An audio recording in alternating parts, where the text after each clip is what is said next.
Hi, welcome to the Age Changer Show, brought to you by Summit Life Ministries. My name is Carmen Furrow. This is Lynn Furrow, the founder of Summit Life Ministries. Our mission is to elevate, equip, and empower. Elevate the vision of the people of God to see their identity through God's eternal purpose. Equip believers to live with an eternal perspective, and empower believers to live supernatural lifestyles in faith-filled obedience. Yesterday we began a new segment, and we called it Unless the Lord Builds the House. We really wanted to talk about marriage and family, and about the revelation of what God has for his people in marriage and family, even more than what we've had to this point in time. Yeah, I use the phrase, we want to be generational builders. Mm-hmm. And we must have a perspective when it comes to the work of God, that we don't just focus on what God wants to do in our lives, in our day, but we want to see a continuum of the work of God from generation to generation. Mm-hmm.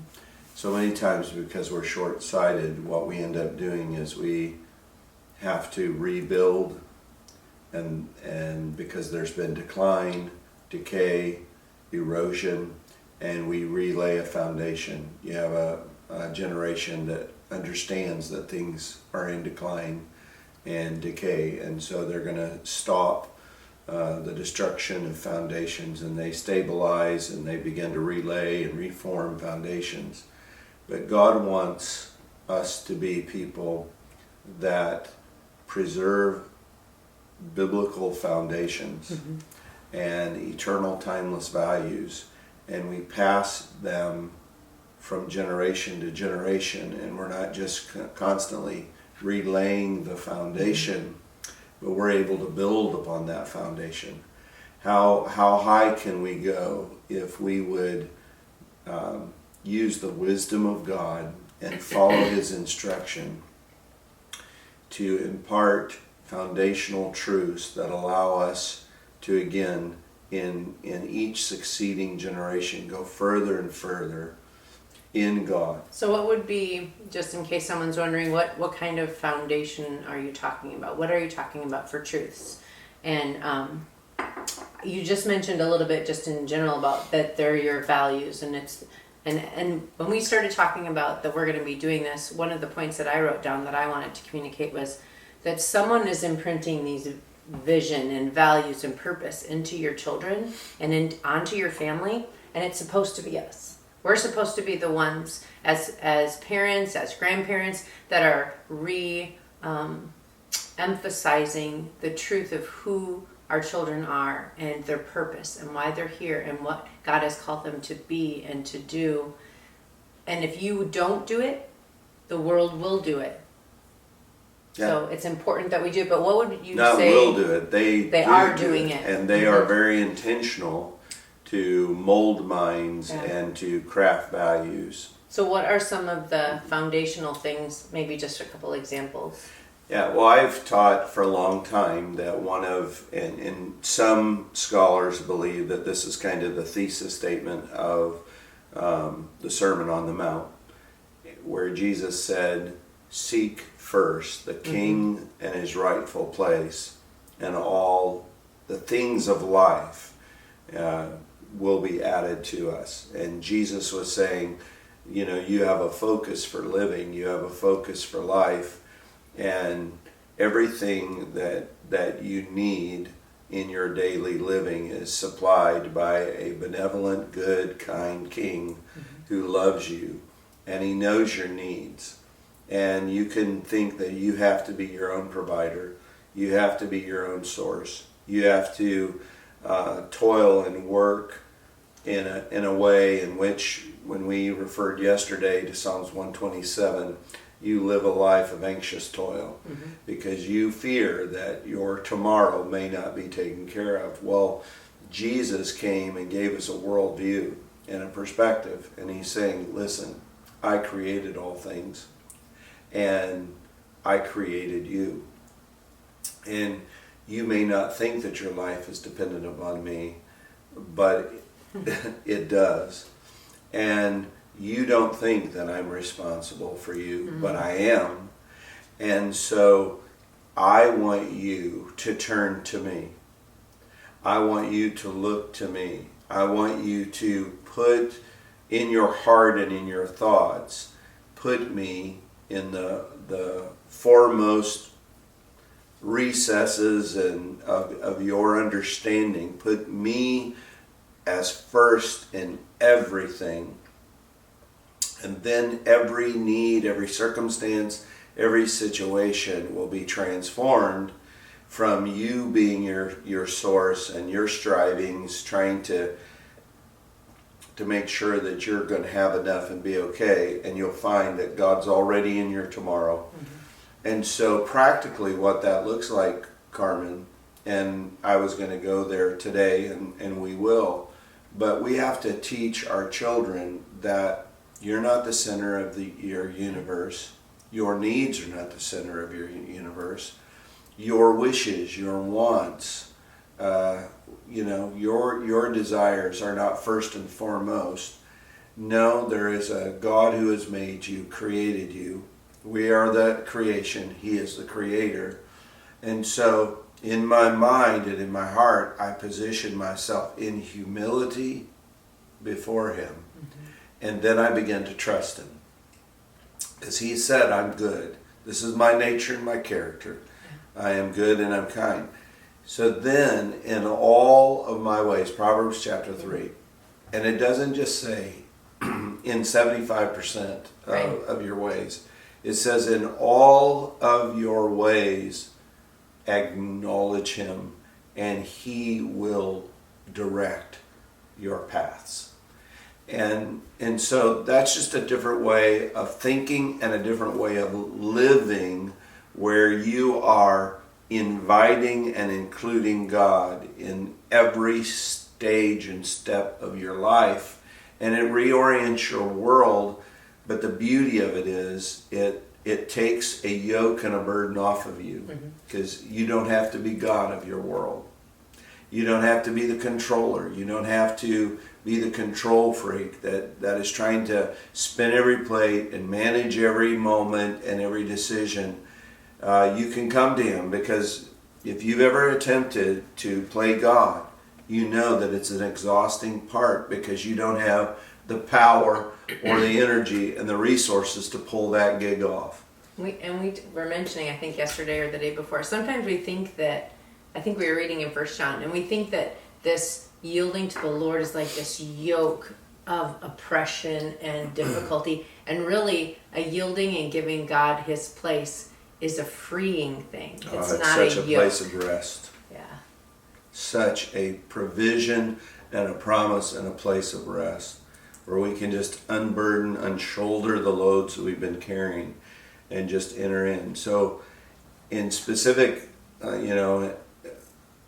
way in answering your question, I think first we're trying to impart to our kids a right perspective that comes with the right type of thinking that forms attitude, a framework, a perspective of life.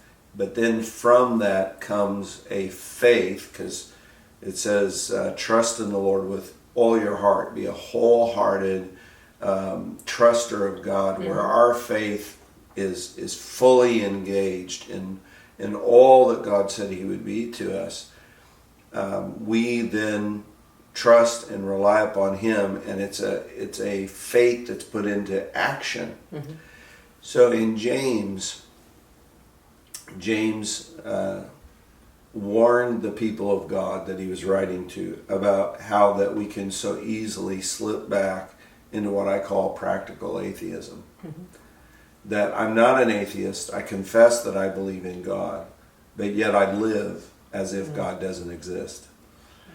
And he just said, if you're a merchant, do not say to your business partner or to your family, I've got an opportunity over in this other country. I'm going to go over there for a year, and I'm going to work, and then I'm going to come back next year, and I'm going to have a lot of cash, and we're going to be okay. But this is my plan. This is my plan.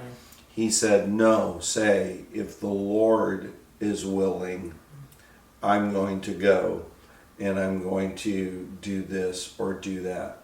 Here's a funny little side note. I've had conversations with smaller kids who are like, oh, I can't wait till I'm an adult and I can do whatever I want. And I go, wait a second, can I do whatever I want? And they go, yeah. And I go, no, I can't. I belong to the Lord. So I don't do whatever I want. I have to yield my will to the will of God, just like you have to yield your will to me as a representative of God's authority. You have to learn to do that, because for your whole life, you don't get to do whatever you want. But it's a good thing. And you have to do that. But there's a tying, and I know we had talked about going there, a tying of talking to our kids and catch those things that are lies that are kind of floating in their heads, and then anchor them to truth. And that's a point. We'll talk about that more. But as we teach our kids, don't just tell them something because it's an idea that you had, or make them, maybe they think, oh, that's something that my mom thinks or my dad thinks. You need to tie truth to the word so that they are grounded and rooted in the word and what we teach them. Absolutely. And I was never more freer than when I was a child. And oh, for those days to be carefree like a child. That's true. That's true. But yet, in their immature perspective, because you give them chores or you give them responsibility. And there have been many times that my kids have come to me and said, Dad, why don't you just do this with us? And I was not able to do it because I had responsibilities. There were mouths to feed, and there were things that I had to do to make sure that the house we were living in was suitable for them to live in. But from their perspective, they just think that adults can just say, okay, I'm not going to do that because I'm free. But no, the being under authority and greater responsibility only comes as you mature. But it's interesting how we have that perspective. Well, Carmen, I want to go back to Psalms 127, and I want to finish kind of sharing about a text that we were in yesterday. And if you have your scriptures, I want you to go over there with me to Psalm 127. And just very quickly, I want to review this. He talks about us building our house or our household. He talks about the watchman that is a person that is manning a position of security that watches over this city to give warning if there is a potential security threat. Then he also talked about labor and hard labor, working to try to have enough in life. And he said, you rise early and go to bed late. You're burning Anxious. the candle on both ends. And it robs you of sleep because you're going to do it all over again the next day, and you know what has to be done. So he talks about building, he talks about protecting, and he talks about working. And all of us want to, whatever we're building and whatever we're trying to secure and protect and whatever we're working for, we want to see the preservation of those things. Mm-hmm. We don't want a house that builds and then collapses. Right. We don't want a city that secures family and material things be robbed and taken by, after working so hard to secure something for the future, another enemy come in and still kill and destroy it. We don't want to see, our labors and the fruit of our labors be squandered or a harvest lost. Mm-hmm. You've been sowing and you've been plowing and you've been cultivating, and then to see it lost at the end. And what I said yesterday, or in the last episode, I just said I never connected the dots between verses 1 and 2 to what he says in 3 and through 5. He gives us an understanding of how something is built and built long term with the Lord. This is God's blueprint on how you can build your house and it endure, that your work and labor can be fruitful, and that you have adequate protection over those things that you're laboring for. God gives us a blueprint where He will build the house, He will protect the city, and He will allow the harvest to come in, the harvest not to be stolen. And I often bifurcated this text and thought, this is too, disjointed thoughts. He got onto one thought and then he's on to another, but it's not. Matter of fact, in verse 3, like I said in the last episode, he said, behold, look carefully, your children are your inheritance from God. So, building houses, protection, labor is so much easier when you have been given an advance on an inheritance to where you're not trying to scrape together enough money to build that house, that you have adequate resources to finish the house and to build it properly. He says your children are a down payment, a paying it forward down payment of your inheritance. And God says you may not look at it as a part of an inheritance from the Lord, but if you steward it properly, they're going to be a blessing when it comes to finishing. Right. Finishing the house, finishing and bringing in the harvest, and protecting the city when you're unable to protect it yourself. He said the fruit of the womb is a reward of the Lord. Then he changes the metaphor. We talked about this last time. How that the children are like arrows in the hand of a warrior.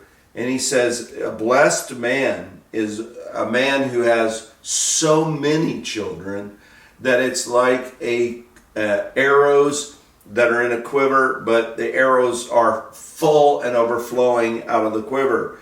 Blessed is the man who fills his quiver with them. He will not be put to shame. And here is the connecting point. He shall not be put to shame when he speaks with his enemies in the gate. In ancient times, during seasons of warfare, enemies that would come to lay siege, invasion forces would come and they would lay siege to a stronghold or a castle or to a walled city. Instead of them just, digging the trenches and building the towers to take the city, because they knew that was going to cost time, manpower, and money. There was going to be attrition of their own resources. And an invading army, they want to keep moving because they know that when they're stationary and doing a siege, other cities can prepare even more so for the next city they're going to try to take. So they would always parley with city officials and saying, these are our conditions. We're not going to kill anybody if you will surrender the city, but you will, be a vassal. You will pay us taxes. You will give us a certain amount of money, and you will do certain things. And there was this negotiation in this parley between the people that were ruling the city and officials of the city, inhabitants of the city, and then the invading army. This passage of Scripture gives you an image of an enemy that comes to the gate and he's reading what the conditions and the terms of surrender. And the Bible says this. It says that the man who has his quiver full, the man who has these arrows that the Lord has furnished him as arrows in the bow of a warrior, he shall not be put to shame or embarrassed.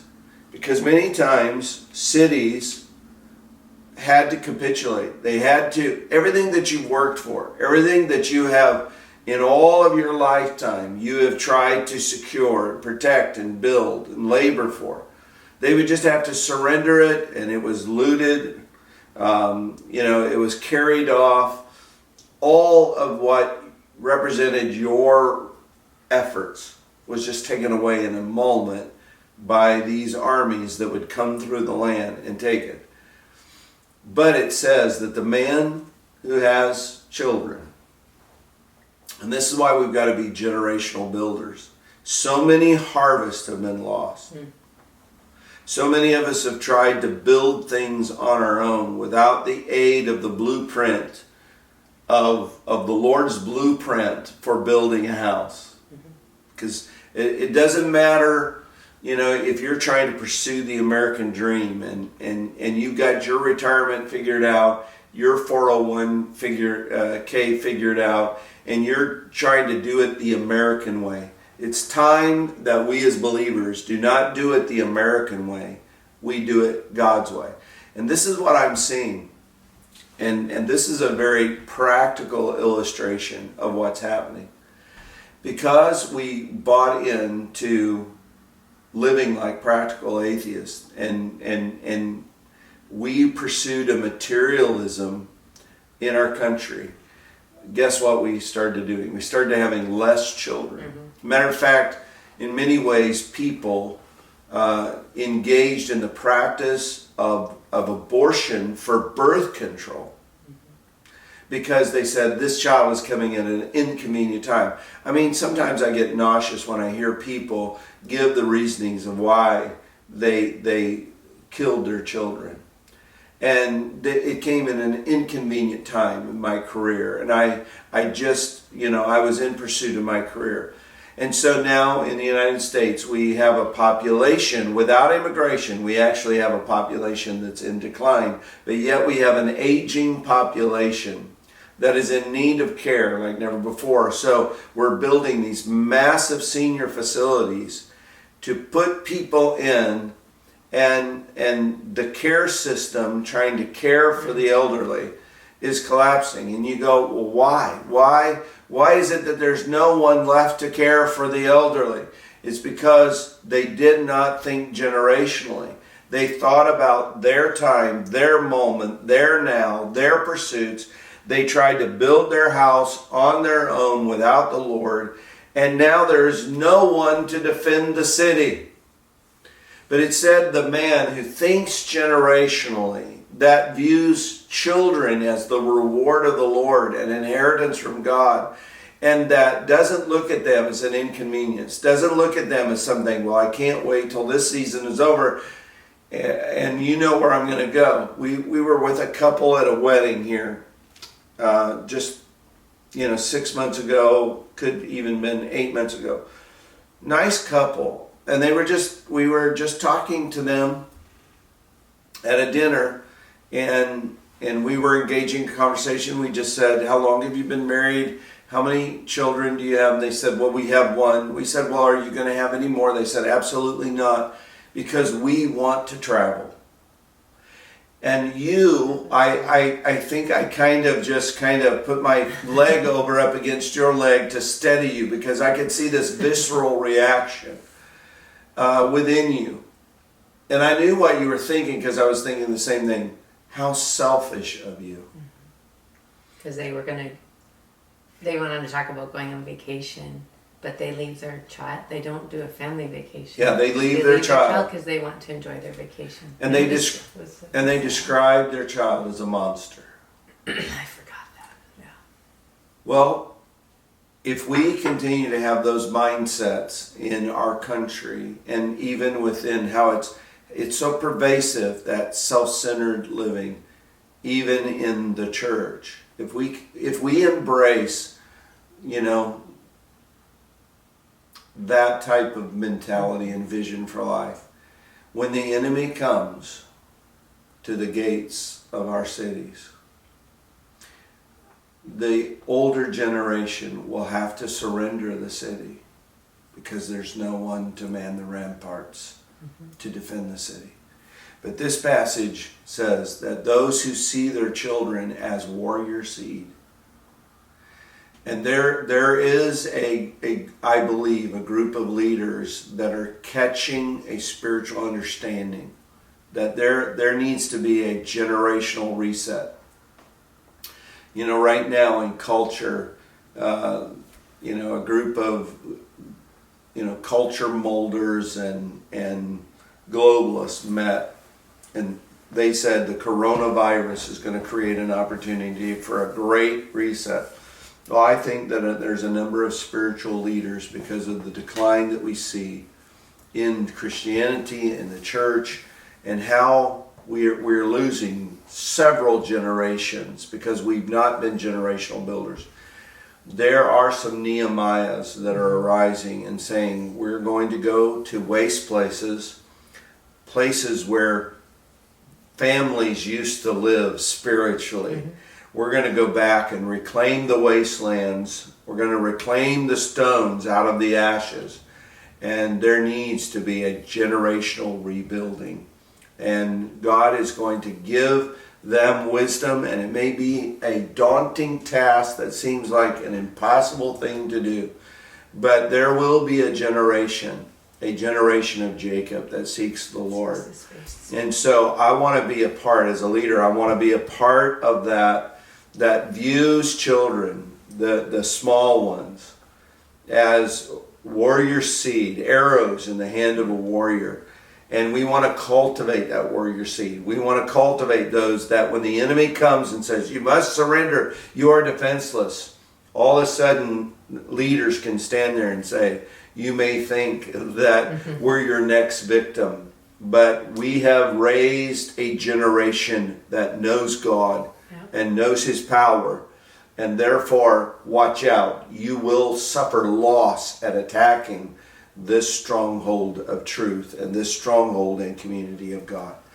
Well, that's pretty strong stuff. But thank you guys for joining us today. And we're going to continue this theme about allowing the Lord to build our houses and to be intentional to know how He does it. And it is with our children, because we want to be generational builders. Thank you for listening to the Exchanger Show. If you would like and follow us on social media, that would encourage us and help the word to get out to more people. God bless you.